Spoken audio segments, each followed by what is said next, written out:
దేవుడి మాటలు చదువుకోండి. యేసు ప్రభు మంచి దేవుడు, ఆయన మాటలు. Okay okay, thank you.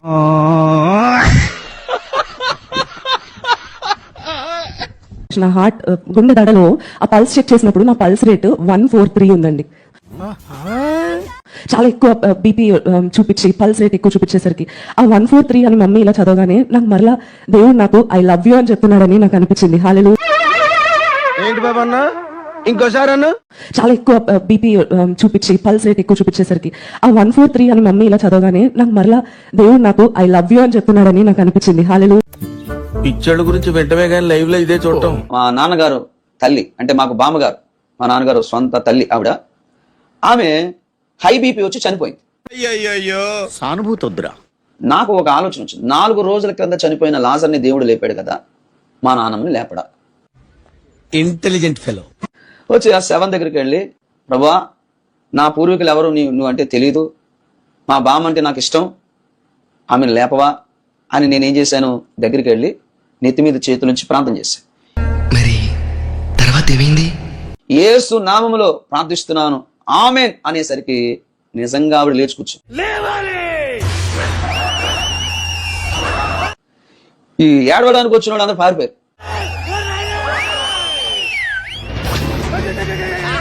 నేను టెస్ట్ చేసి దేవుని తెలుసుకోవటం నేర్చుకున్నాను. నా తల్లే. సో మాకు ఇట్లా చైర్స్ కి ప్లాంక్స్ ఉండేవన్నమాట, పెట్టుకొని రాసుకొని చదువుకునేటప్పుడు. సో ఆ ప్లాంక్స్ ఊరికే తీసుకెళ్లిపోతుంటారనమాట. ఏం చేద్దామంటావు మరి? ఓ రోజు నా ప్లాంక్ అంతా వెతికాను, 2 గంట అరగంట సేపు మొత్తం వెతికాను, ఎక్కడా లేదు కాలేజీలో అంతా. తర్వాత ఇంకా నాకు విసుగు వచ్చి, ఈయన ఎవరో ఉన్నారు నేను అడిగితే పోలే, ఎందుకు ఎత్తుకోవటం అని చెప్పి, నువ్వు నిజమైన దేవుడు అయితే నా ప్లాంక్ నా కళ్ళ ముందు ఉండాలి, నా కళ్ళ ముందు నేను చూసుకునేదాన్ని, ఇక్కడ నా ప్లాంక్ లేదు అని. ఆ ప్రాంతంలో నిల్చొని కళ్ళు మూసుకొని అడిగేదాన్ని, నువ్వు నిజమైన, నాకు ప్రార్థన తెలియదు, ఇదే అడిగేదాన్ని, నువ్వు నిజమైన దేవుడు అయితే నా ప్లాంక్ నా కళ్ళ ముందు ఉండాలి. టక్కని నా ప్లాంక్ నా కళ్ళ ముందు ఉండేది. ఒకసారి, రెండోసారి, 3 సార్లు ఇలా టెస్ట్ చేయడం మొదలు పెట్టాను. తర్వాత ఇంకా ఎలా అయిపోయిందంటే ఇంకా అన్ని ఎత్తుకోవటం మానేశాను. పెన్సిల్ పోయినా, పెన్ను పోయినా, నువ్వు నిజమైన దేవుడు అయితే నా పెన్సిల్ నాకు కనిపించాలి, నువ్వు నిజమైన దేవుడు అయితే నా పెన్ నాకు కనిపించాలి. చెట్టు మొక్క రావాలి, చెట్టు మొక్క రావాలి, ఫైలు రా రాలేదే. దేవుడు ఏడా దేవుడు ప్రత్యక్షమవుడే. టెక్నాలజీ ఎవరిది? ఇస్రాయల్. అగరబత్తి ఏం కాదు. ఆ ఇజ్రాయల్ అన్నారు, is my brother, India is my brother, చూసుకుంటాం అన్నారు. ఆ రాఫెల్ జట్టు దిగుతా ఉంటే ఎంత ధైర్యం కదా. ఎవరండి దాన్ని? రఫాయల్ అంటే యెహోవా స్వస్థపరచువాడని. బాబోయ్, అది మూసినదరా. టెక్నాలజీ ఎక్కడి నుంచి వచ్చింది? ఎక్కడి నుంచి అండి? ఇజ్రాయెల్ వాళ్ళు, ఫ్రాన్స్ కలిపి డిజైన్ చేసింది. టెక్నాలజీ అంతా వీళ్ళది. ఈరోజు యుద్ధం విజయానికి కారణం ఎవరండి? ఇండైరెక్ట్ గా. ఏం సరిది, మీరేం యాక్షన్ తీసుకోరే? ఏం యాక్షన్ తీసుకోమంటావు? వాడు చెప్పేది ఏమిటో అర్థమైతే యాక్షనో ఏదో ఒకటి తీసుకోవచ్చు. Rafale technology. ఎందుకు చెప్తున్నా ఈ మాట అంటే, ఈరోజు అబ్రహాం ఆ రోజు కుమారుణ్ణి బలిపీఠం పెట్టడానికి ఇష్టపడ్డాడు. దేవుడు అన్నాడు, ఈ రోజు నుంచి నేను యెహోవా ఈరే, నా బిడ్డను ఏం చేస్తాను, నీ బిడ్డ కాదు తను, నా బిడ్డ. అని ఎవరికైనా చూపించండి రా, వదిలేయకండి రా బాబు అని అలాగా కూర్చోబెట్టి చెప్పండి రా. నీకు 3 నెలలు టైం ఇస్తుంది. ఈ 3 నెలల్లో నువ్వు ప్రెగ్నెన్సీ అయితే నువ్వు దేవుని నమ్ముకో, నిన్ను ఏమి అన్నావు. లేదు, ఈ 3 నెలలు నువ్వు ప్రెగ్నెన్సీ కాకపోతే పూజలు చేయాలి. నేను ఏ ఫోటోలు పెడితే ఆ ఫోటోలకి నువ్వు దండం పెట్టుకొని కొబ్బరికాయలు కొట్టి పూజలు చేయాలన్నాడు. అలాగా? ఎంత శుభవార్త చెప్పావు బాబు, ఉండు నీకు కలర్ సోడా కొట్టిస్తాను. ఒప్పుకొని ఇలాగే అక్కడ అమ్మగారికి చెప్పాను, అయ్యగారికి చెప్పాను. ఆ నెలల్లోనే స్టానయ్య గారు అమెరికా నుండి వచ్చారు. ఇంగ్లీష్ లో మాట్లాడతారు అయ్యగారు, తెలుగులో అమ్మతో మాట్లాడి చేంజ్ అని, సరే లక్ష్మి నేను చేపిస్తాను అయన్నొద్దు, పాయింట్కి రా. ప్రేయర్ చేసుకొని ఇంటికి వెళ్ళాను. 2 నెలలు అయిపోయింది. 3వ నెల జ్వరపడుతుంది. దేవుడు మా అమ్మని మా నాన్నని తీసుకొని వెళ్ళి హాస్పిటల్లో చెక్ చేయించుకున్నట్టు కళ్ళ చూపించాడు. ఒకసారి వెళ్ళి చూసుకుంటే డాక్టర్ గారు అమ్మ ప్రెగ్నెన్సీ హాస్పిటల్లోనే ఏడ్చేస్తున్నా. ఏం ఏడవకమ్మ, ఏమవుతూ జాగ్రత్తగా ఉండని చెప్పేసి ఇంకా డాక్టర్ గారు పంపించేశారు. ఇంకా ఆపరేషన్ తీసుకెళ్లారు. పోసి తీసి తెల్ల బేబీని చేతిలో పెడుతుంది. ఏమిటండి మీరు మాట్లాడేది? ఇంకా ఆపరేషన్ తీసుకెళ్లారు. పోసి తీసి తెల్ల బేబీని చేతిలో పెడుతున్నారు. స్టానయ్య గారు అమెరికా నుండి వచ్చారు. తెల్ల బేబీని చేతిలో పెడుతున్నారు.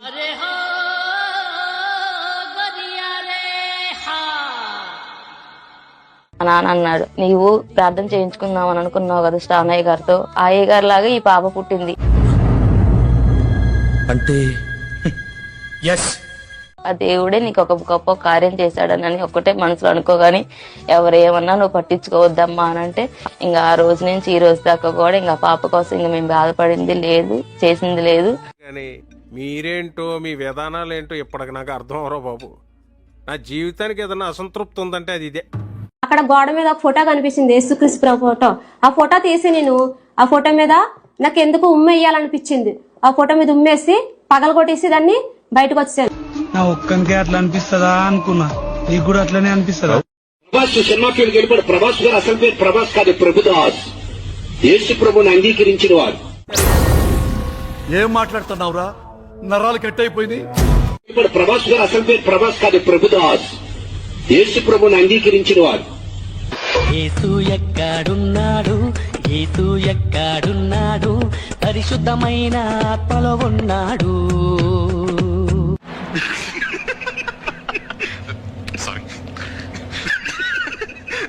ఇంకా ఏంటంటే ఇంట్లోకి ఎక్కువగా ఎలకలు వచ్చి బొద్దింకలు వచ్చేది, అవన్నీ రాకుండా ప్రేయర్ చేయాలని చేసిన అవి అప్పటి నుంచి రావటం లేదండి.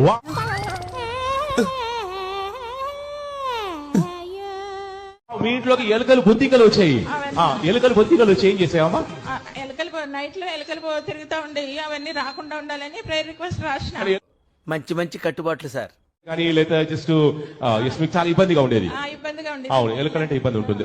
అవన్నీ ఇప్పుడు ఆగిపోయినాయి, తగ్గిపోయింది. వా, నా తల్లే. ఈ బిడ్డ విశ్వాసం ఏంటంటే, ఎస్ ప్రభువా, ఈ ఎలుకలు బొద్దింకలు ఎందుకో మా ఇంటికి వస్తున్నాయి, పక్కింటి ఇవ్వకుండా మా ఇంటికి వచ్చేస్తున్నాయి. ఏంటి బాబా అన్న, ఇంకోసారి అన్న. ఈ బిడ్డ విశ్వాసం ఏంటంటే, ఎస్ ప్రభువా, ఈ ఎలుకలు బొద్దింకలు ఎందుకో మా ఇంటికి వస్తున్నాయి, పక్కింటి ఇవ్వకుండా మా ఇంటికి వచ్చేస్తున్నాయి. కానీ మీరేంటో మీ విధానాలు ఏంటో ఇప్పటికి నాకు అర్థం అవరో బాబు. నా జీవితానికి ఏదైనా అసంతృప్తి ఉందంటే అది ఇదే. విశ్వాసం అనుకుంది, సమయంటింగ్ కానీ వాడింది, ప్రార్థన చేయించుకోగానే సప్ప నుంచి కూడా ఇంట్లో ఎలుకలు కానీ బొద్దింకలు తిరగడం లేదు. గుడ్డేం కాదు. ఈ శరీరంలో పోవా చెప్పు. ఏమా ఇలా చెప్తే థియేటర్ లో క్లాప్స్ పడవు, చెప్పులు పడతాయి. ఏం చేస్తావు? నువ్వు సల్మాన్ ఖాన్, ఐశ్వర్య రాయ్, అమర ప్రేమ.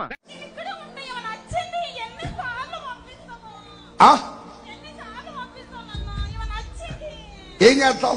మనం బాగా ఓవర్ అయిపోతున్నాం బాబు.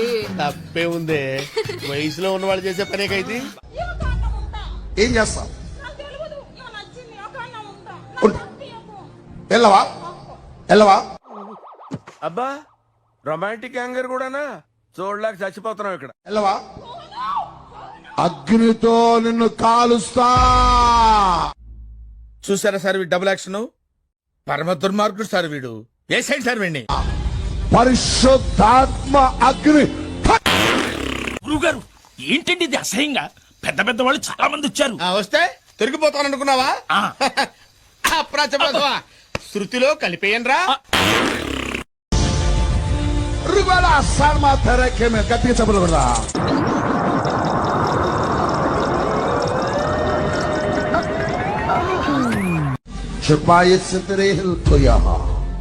అబ్బా, ప్రతిసారి దీనేంటి ఏమిట్రా? ఓకే, నువ్వేం మాట్లాడుతున్నావు అర్థమవుతుందా నీకు?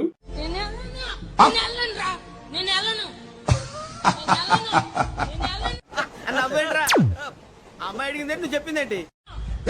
ఈ అమ్మాయిని చంపుదా అనేవారు ఇన్ని సంవత్సరాలు, 26 సంవత్సరాల నుంచి పీడించి పీడించి తింటున్నాను. ఏం చేద్దామంటావు మరి? ఇప్పుడు కూడా తిడతన్నా, నానా తిట్లు నీ దేవుణ్ణి కూడా తిడతన్నా. అయ్యయ్యో, సానుభూతి వద్దురా. నా దేవుడి పేరు చెప్పు ఒకసారి. చెప్పు చెప్పు. నేను చెప్పను. చెప్పాలి. చెప్పను. ఇంకెంతసేపు సోది? భయం, అందుకే నిన్ను తొక్కేస్తా. ఖతం. తిరుపతిలో వెంకటేశ్వర స్వామి చూసినప్పుడు కూడా ఇంత ఆనందం కలగలేదురా. గ్యాప్ ఇవ్వరా, గ్యాప్ ఇవ్వు. నే వెంకటపతిని, నీ రాజుని. ఈ అమ్మాయి ఏం ఫీల్ ఉన్నది మామయ్య? అవును, నేనే. உனக்கு என்ன தைரியம் இருந்தா நீ மறுபடியும் இங்க வருவ?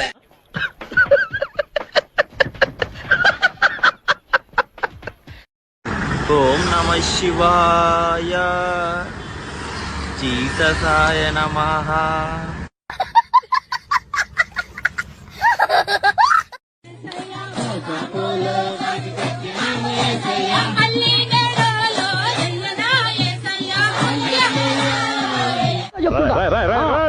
ఏంట్రా ఇది?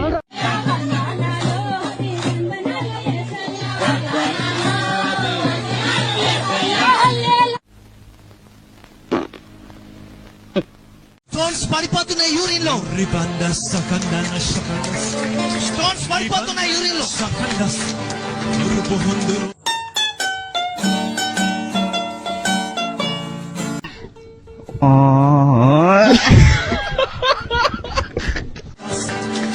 రిపోర్ట్స్ చూస్తున్నా, ఏదో నాకు కనబడుతుంది 0.7 ఏదో కనబడుతుంది. కరెక్టా? ఏంటి మమ్మీ ఎవడీడు?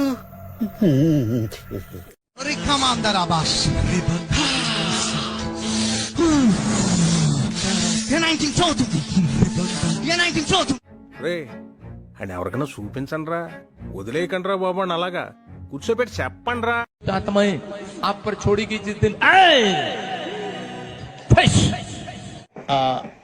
నాకు అర్థం కాలేదు సార్. స్నేక్ देखो, స్నేక్ देखो, కెమెరామెన్ సామనే. అయ్యి బాబోయ్, పిచ్చి బాగా ముదిరిపోయిందిరా మీకా. ये स्नेक आगे चलना, आगे चल कैमरा लेके देखो. ఎరగదీసావు కదరా. ఎన్టీఆర్ని చూశాను, ఏఎన్ఆర్ని చూశాను, అమితాబ్ని చూశాను, కమల్ని చూశాను, కానీ నీలాంటి నటుడిని చూడలేదురా.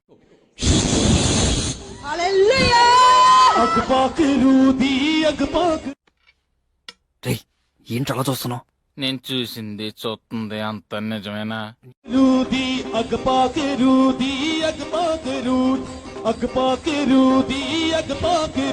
మిమ్మల్ని అందరినీ మా మతంలోకి మారుస్తా.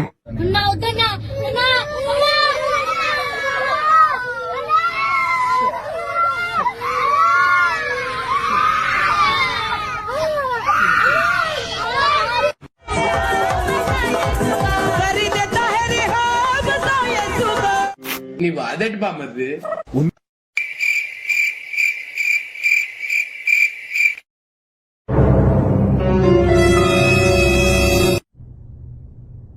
ఎక్కడి నుంచి వస్తున్నారు రా బాబు మీరంతా? టెక్నాలజీ ఎవడు కనిపెట్టిండంటే దేవుడు కనిపెట్టిండు. ఏ దేవుడు? అల్లెలుయా దేవుడు కనిపెట్టిండు. ఇల్లు ఎవడ కట్టిండంటే దేవుడు కట్టిండు. ఇటుక ఎవడు తయారు చేసిండంటే దేవుడు చేసిండు. మరి మనుషులందరూ ఏం చేస్తున్నారు? ఆతులు ఎక్కుతురా?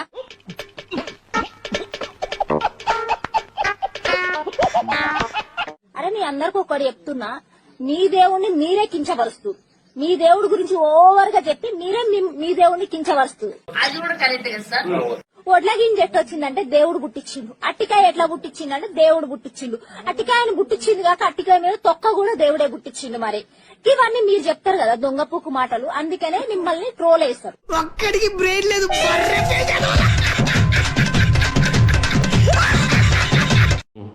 ఆయిల్ అమ్ముతాడు, ఏంటి ఆయన పేరు? అదే కచ్చిఫ్లు అమ్ముతాడుగా, సతీష్. సతీష్ కచ్చిఫ్లు అమ్ముతాడు, ఆయిల్ అమ్ముతాడు. నా పాయింట్ ఏమిటంటే, ఈ ఆయిల్ వలన రోగాలు తగ్గుతున్నాయి అని అనుకునేటువంటి గొర్రె మీద ఉన్న వాళ్ళే కదా అక్కడికి వెళ్తున్నారు. అవును, ఎవడైనా ఒక్కడైనా అరే ఈ ఆయిల్ కి అంత పవర్ ఉంటే సతీష్ అన్నయ్య కళ్ళజోడు ఎందుకు పెట్టుకుంటున్నాడు? 2 చుక్కల కలవరాయిలు కంట్లో వేసుకుంటే అతనిలో పవర్ ఎందుకు రాదు? వేసేసాడు, బాగా వేసేసాడు. అరటికాయల ద్వారా పిల్లలు పుడతారా? అరటికాయల ద్వారా పిల్లలు పుడతారా అంటే విశ్వాసం ఉంచు, దేవుడు అద్భుతం జరిగిస్తాడు. అదేలాగా? How it is possible? ఈ అరటికాయలను నేను అభిషేకిస్తున్నాను. ఈ అరటికాయలు తింటుండగానే పిసిఓడి లయమైపోవాలా, ఫైబ్రాయిడ్స్ లయమైపోవాలా. రామచంద్ర, ఈ ఓవరాక్షన్ భరించలేకపోతున్నాను రా. ప్రతి కాంప్లికేషన్స్ క్లియర్ అయిపోవాలా, అద్భుతాలు జరుగునుగా, సూచక్రియలు జరుగునుగా, ఈ అరటికాయలు తింటుండగానే అద్భుతము జరగా. కానీ మీరేంటో మీ విధానాలు ఏంటో ఇప్పటికి నాకు అర్థం అవరో బాబు. నా జీవితానికి ఏదైనా అసంతృప్తి ఉందంటే అది ఇదే. కుక్క ఏంతనట్టు ఆ సౌండ్ ఏమిట్రా? ఈ జన్మలో ఇంకెవరిని కేలకడం ఏదో వావరేషన్ చచ్చాడు నాకు.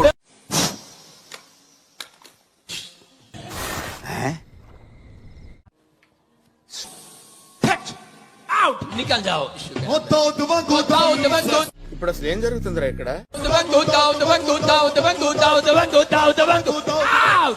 ఇంకా ఆలస్యం చేయకుండా మీ అందరిని పిచ్చి ఆసుపత్రికి తోలేయాలరా.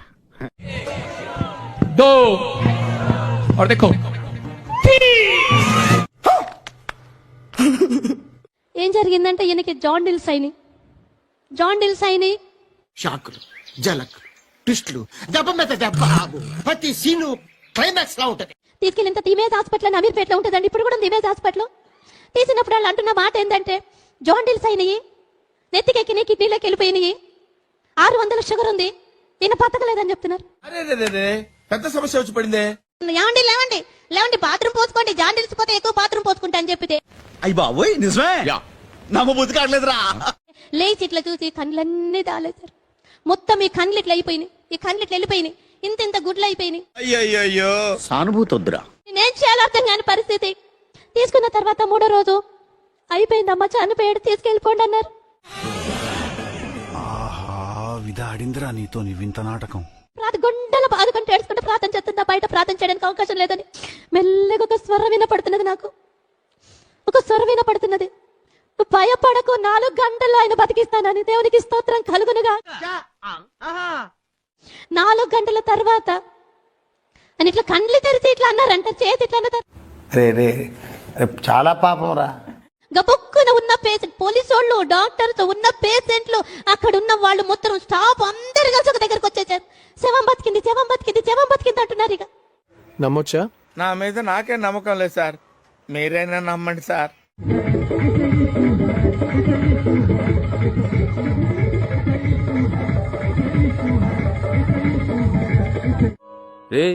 ఏంటిది మాకేంటిది అంటున్నాను.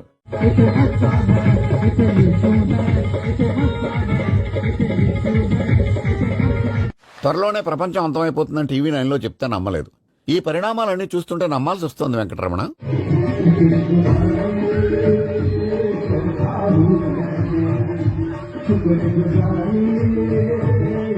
ఎవరురా నువ్వు?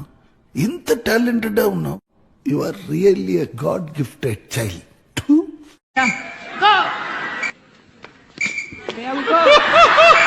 ఇప్పుడు అసలు ఏం జరుగుతుందిరా ఇక్కడ?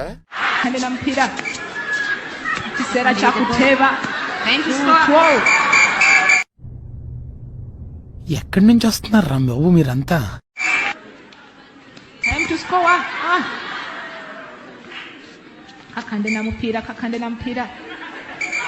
ఎవడో భావరక్షణ చేస్తున్నాడు, చైల్డ్ ఆర్టిస్టా?